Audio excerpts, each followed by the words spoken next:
খুব ভাল হ'ব।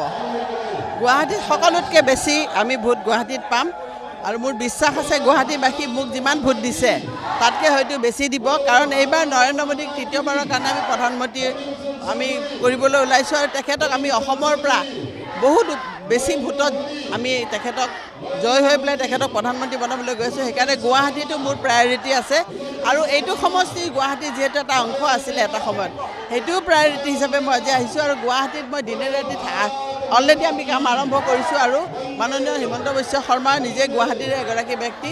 মই ভাবোঁ গুৱাহাটীত বহুত ভোটত আমাৰ প্ৰাৰ্থী জয় হ'ব। বহুত সপোন কেতিয়াও শেষ নহয়নে পূৰণ কৰিবলৈ, আৰু মই কাম কাজৰ মাজেদি মই দলত যিহেতু আছোঁ এগৰাকী, মই বহুত দিনৰ পৰা কাম কৰি আছোঁ।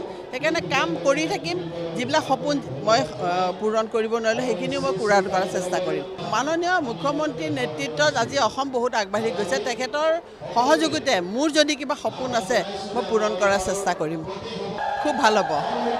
গুৱাহাটীত সকলোতকৈ বেছি আমি ভোট গুৱাহাটীত পাম আৰু মোৰ বিশ্বাস আছে গুৱাহাটীবাসী মোক যিমান ভোট দিছে তাতকৈ হয়তো বেছি দিব, কাৰণ এইবাৰ নৰেন্দ্ৰ মোদীক তৃতীয়বাৰৰ কাৰণে আমি প্ৰধানমন্ত্ৰী আমি কৰিবলৈ ওলাইছোঁ আৰু তেখেতক আমি অসমৰ পৰা বহুত বেছি ভোটত আমি তেখেতক জয় হৈ পেলাই তেখেতক প্ৰধানমন্ত্ৰী বনাবলৈ গৈছোঁ। সেইকাৰণে গুৱাহাটীটো মোৰ প্ৰায়ৰিটি আছে আৰু এইটো সমষ্টি গুৱাহাটী যিহেতু এটা অংশ আছিলে এটা সময়ত, সেইটোও প্ৰায়ৰিটি হিচাপে মই আজি আহিছোঁ আৰু গুৱাহাটীত মই দিনে ৰাতি অলৰেডি আমি কাম আৰম্ভ কৰিছোঁ আৰু মাননীয় হিমন্ত বিশ্ব শৰ্মা নিজে গুৱাহাটীৰে এগৰাকী ব্যক্তি। মই ভাবোঁ গুৱাহাটীত বহুত ভোটত আমাৰ প্ৰাৰ্থী জয় হ'ব।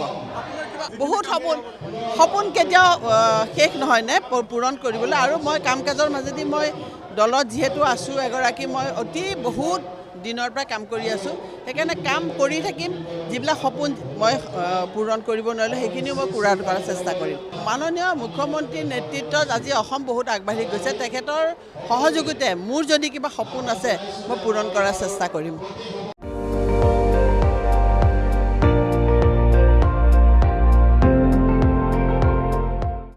আপুনি চাই আছে ND24, সৰ্বশ্ৰেষ্ঠ নহয় সৰ্বোত্তমৰ দৌৰ।